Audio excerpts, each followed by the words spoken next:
Story number 1. The Old Pharmacy. In every town there's a place that breathes unease, a forgotten building left to rot, where time itself seems to have died. In my town, it was the Old Pharmacy on Main Street. Its boarded windows were like blind eyes, and the faint outline of the word prescription still lingered on its decayed sign, a ghost of its past life. No one knew why it had closed so suddenly, or why its owner vanished without a trace. Rumors swirled. A drug deal gone wrong, secret experiments in the basement, or something darker, unspeakable. But no one ever stayed long enough inside to find out. Except me. When my friend Nate dared me to spend a night there, I couldn't resist. It was just an abandoned building, I told myself, a pile of bricks and wood with a spooky reputation. But as I stepped through its creaking door that night, I realized something terrible. This place wasn't abandoned. It was waiting. The inside was colder than the night outside, as though the building held no warmth of its own. My flashlight swept over broken shelves and shattered glass, graffiti-covered walls and piles of debris.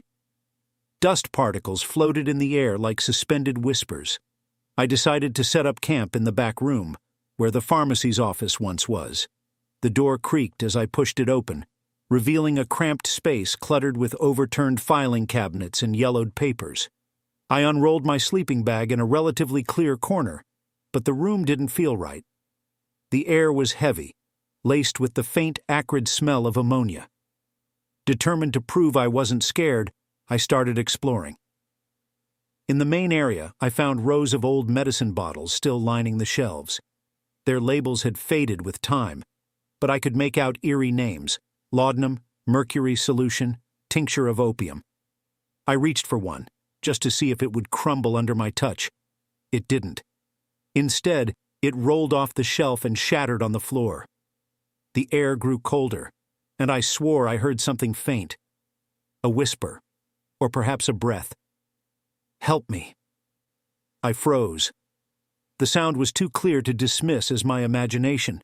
My flashlight beam trembled as I scanned the room, but there was no one there. Behind the counter, I noticed something I hadn't seen before: a trapdoor. It was small, almost hidden beneath layers of dust and debris. My curiosity overpowered my growing unease, and I tugged it open. Rusty hinges groaned, revealing a narrow staircase descending into darkness. The air grew damp as I descended, the smell of ammonia now choking. My flashlight flickered, casting erratic shadows on the stone walls.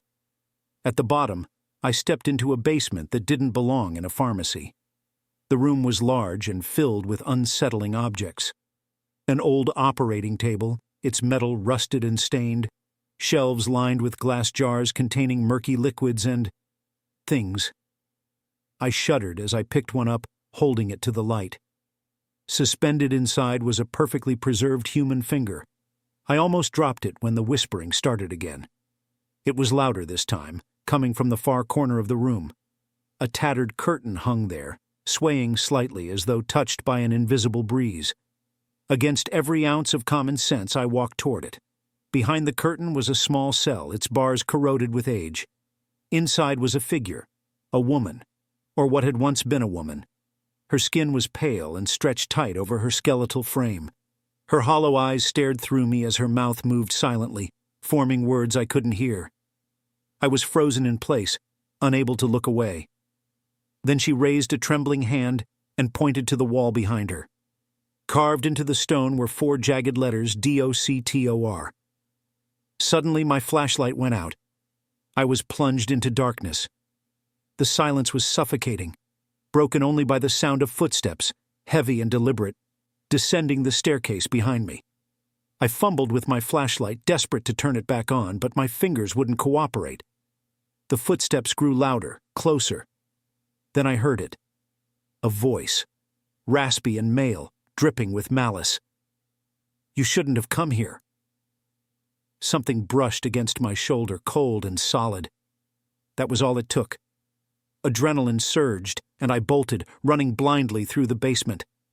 I stumbled up the stairs, my hands clawing at the trapdoor. When I burst back into the main room, the front door slammed shut in my face as though an unseen force wanted me to stay. Behind me, the voice spoke again, closer this time. "Stay. You're mine now." I screamed, throwing myself against the door. To my surprise, it gave way and I tumbled out onto the street. The next morning, Nate found me on the sidewalk, pale and shaking. I refused to talk about what happened, but I couldn't stop staring at the pharmacy. Something was watching me from the broken windows, a shadow that shouldn't have been there. A year later, the building was demolished, but the construction crew found something beneath the floor. An underground lab with jars of preserved human remains, cells carved into stone walls, and a single operating table bolted to the floor. The lot remains empty to this day, but if you walk by at night, you might still hear whispers. They say the old pharmacy is gone, but whatever lived there isn't. It's waiting for someone new. Story number 2. The room at the end of the hall. When I moved into the old boarding house, I knew it came with quirks. The landlord, Mrs. Greaves, was a hunched woman with a gaze that felt like it could see straight through your skin. She gave me a tour with a briskness that bordered on rude, pointing out the shared kitchen, creaking stairs, and dim hallways. When we reached the end of the second-floor hall, she stopped abruptly. "This room stays locked," she said, her voice sharp. "Don't bother with it." Her tone left no room for questions, but curiosity flickered in me. The door she referred to was unremarkable.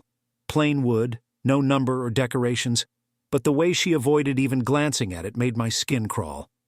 For the first month, I barely noticed the door. My life settled into a routine of work and solitude. The other tenants kept to themselves, shuffling past each other with polite nods. But as the days grew shorter and the nights colder, I started to hear things. It began as faint noises, soft tapping, like someone gently knocking on the walls. At first, I thought it was the old pipes or the house settling, but the sound always came from the direction of that locked door. One night I heard something new, whispering. I froze in bed, straining to make out the words, but they were too faint. The whispers didn't stop until sunrise. When I asked one of the other tenants, a middle-aged man named Carl, he went pale. "Don't ask about it," he muttered, his hands trembling as he lit a cigarette. "Just don't." The more I tried to ignore it, the worse it got. The whispers grew louder, more insistent, and I started to feel like I was being watched. Passing the door gave me chills, like the air around it was colder than the rest of the house. One night, I finally gave in. Armed with a flashlight and a screwdriver, I approached the door. My hands were shaking, but I couldn't stop myself. The lock was old, rusted, and brittle. It didn't take much effort to pry it open. The door swung inward with a groan, revealing a room bathed in shadows. The air was thick, smelling of mildew and something metallic. My flashlight beam swept over the walls, which were covered in scratches, long, jagged marks that looked like they'd been made by fingernails. At the center of the room was a single piece of furniture, an old wooden chair. Thick leather straps hung from its arms and legs, and dried stains darkened the floor beneath it. Then I saw the mirror. It was tall, its frame ornate and gilded, standing against the far wall. The glass wasn't dusty like the rest of the room. It was pristine, almost glowing. I felt drawn to it, my feet moving of their own accord until I was standing directly in front of it. At first, my reflection seemed normal, but then it started to change. My face twisted, my eyes hollowed, and a sinister smile spread across my lips.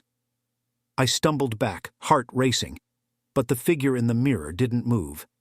It just stared at me, grinning wider and wider. Then it stepped forward. I don't remember how I got out of the room. The next thing I knew, I was lying on the floor of my own apartment, drenched in sweat and gasping for air. The door to the end room was shut tight, and the whispers had stopped. I wanted to believe it was a nightmare, but the scratches on my arm said otherwise.